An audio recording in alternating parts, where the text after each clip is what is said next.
किस किस को है कहानी? सबको आती है। और घर पे कहानी कौन कौन सुनता है? किससे सुनते हो? भारती आप किससे सुनते हो? कौन से? बहन से। और देव तुम?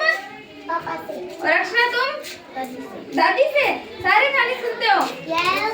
तो मेरे से भी सुनोगे क्या आज? तो ठीक है, आज मैं आपको एक कहानी सुनाती हूँ, ठीक है? पहले मैं सुनाऊंगी, फिर आप मेरे को सुनाओगे। पीछे पीछे नहीं, बाद में आप अलग से सुनाओगे, ठीक है? ओके। आज मैं आपको एक कहानी सुनाती हूँ, सुनोगे ना? ओके, बिल्ली की कहानी, ठीक है? ओके, फिर सुनो, ध्यान से सुनना, फिर मैं आपसे सुनूंगी वापस इसी कहानी को। ओके? देखो, एक बार एक बिल्ली ने सड़क पर रोटी का एक टुकड़ा देखा। क्या देखा बिल्ली ने? और एक बिल्ली वहाँ से गुजर रही थी, उसने भी वहाँ पर एक रोटी, उसी टुकड़े को उस बिल्ली ने और देखा। फिर कितनी बिल्लियों ने उस टुकड़े को देख लिया? दोनों बिल्लियों ने, ठीक है? दोनों बिल्लियों ने एक ही समय पर उस टुकड़े को देखा। मतलब पहले जैसे देव ने एक रोटी को देखा और उसी समय भारती ने भी उसी रोटी को देख लिया, ठीक है? तो कितने हो गए? दो हो गए, ठीक है? कुछ समय बाद पहली बिल्ली ने सुझाव दिया कि वे रोटी को दो बराबर भागों में बांट ले। मतलब रोटी थी तो वो सोच रहे थे कि इस रोटी को आधी आधी कर ले, आधी तू ले ले और आधी मैं ले लूंगी, ठीक है? देखा, इसी बीच वहाँ से एक बंदर गुजर रहा था, ठीक है? वहाँ पर एक बंदर भी आ गया। बंदर को क्या कहते हैं इंग्लिश में? मंकी। हाँ, बंदर मामा भी वहाँ पे आ गए, ठीक है? बिल्ली ने बंदर से रोटी को दो बराबर भागों में बांटने को कहा। वह झगड़ रही थी तो वह सोच रही है कि बंदर मामा से रोटी को आधा आधा करवा लेते हैं, ठीक है? तो बिल्ली ने कहा कि आप इस रोटी को दो बराबर भागों में बांट दो। बंदर बहुत चालाक था, मतलब बहुत तेज था, ठीक है?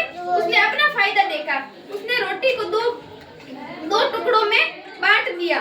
उसने रोटी ली, आधी आधी कर दी। किसने कर दी? बंदर ने, ठीक है?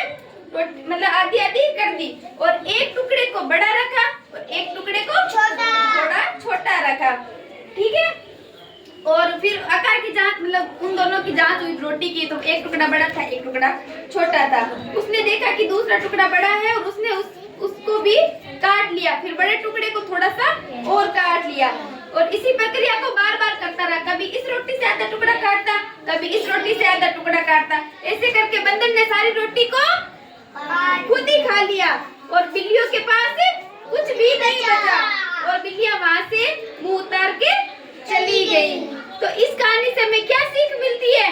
कि हमें कभी नहीं, मूर्ख वह होता है जो दूसरे मूर्ख की बात मानता है। इसलिए आपस में कभी झगड़ना नहीं चाहिए, क्योंकि अगर हम दो झगड़ते हैं तो तीसरा आके फायदा उठा लेता है। अब बिल्लियां झगड़ रही थी, रोटी बिल्लियों को मिली और खा कौन गया? बंदर मामा खा गए। बंदर मामा ने फायदा उठा लिया। समझ आई कहानी?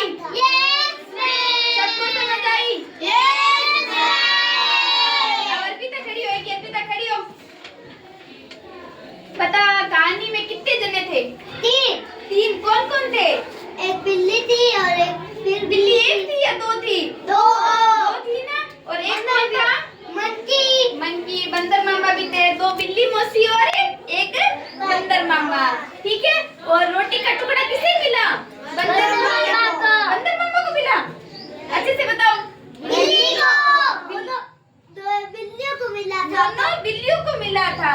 पर खा गए वो बंदर मामा। हाँ, और मिला कहाँ पे था? घर में मिला था या सड़क पे मिला था? सड़क पे मिला था ना। फिर उस टुकड़े को आधा आधा किसने किया?